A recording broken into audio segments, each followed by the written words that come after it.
What's up, guys? What's going on? I'm Paul. This is Pauline Theology's Daily Devotional, man. We're going through the book of John. We're in John chapter 11, 45 through 46. And we're going to see the reaction that happens after Jesus raises Lazarus from the dead. So what goes on with that, man? And if you want to learn, you want to find out, man, and I hope you do, then check out John chapter 11, 45 through 46. Stop the tape, see what it has to say, come back, and we will answer the 4 questions. If you've already read those things, man, let's wait no further, man. Let's go ahead and jump on into it. Let's dive on into it. What's going on? It says that many out of the Jews who had come to Mary and they saw what Jesus had done, they believed. They believed into him. And so we got one group of people who saw this miraculous thing happen and they believe. But then we have another, it's contrasted with it, where they see the thing that happens and then they go tell the police.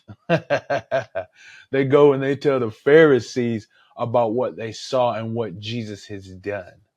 And so, man, we see there is a division amongst the people who see the things that God is doing. They have different reactions, man.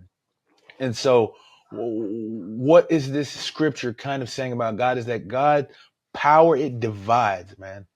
It divides. You see, what happens is that, and I give this example a lot, is that the sun shines on its rays, and for one, it hardens clay, it hardens, and wax, it melts.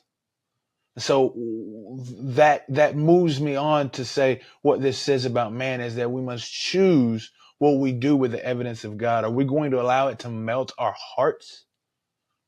Are we going to allow it to change us, to become more like him, to believe in him so that we can begin a life of intimacy with the Godhead? Or are we going to allow it to harden us and we become more stern in our actions and against the God of the universe?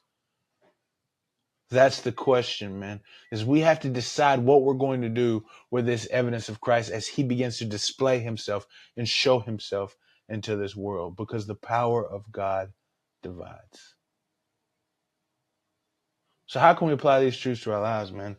And I think this is very important, because the question that we have is a question that we have to deal with every day. It is, what will you do with Christ?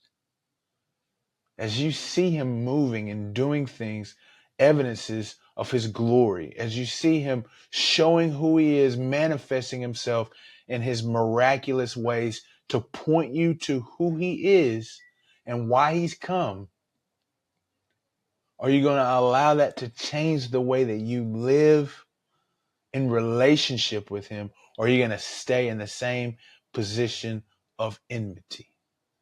Are you going to allow God to be a part of your life and transform you into this abundance of life that is found in him, in the Godhead? Or are you going to continue living a life that you will be the ultimate leader or ruler over? That's the question that we have to tackle when we see this, when we see the miracles and we see the signs that God is doing in our life. And so if this is your first time here checking us out, man, I'm glad you're here. We want you to trust in Jesus more. We want you to know Jesus more.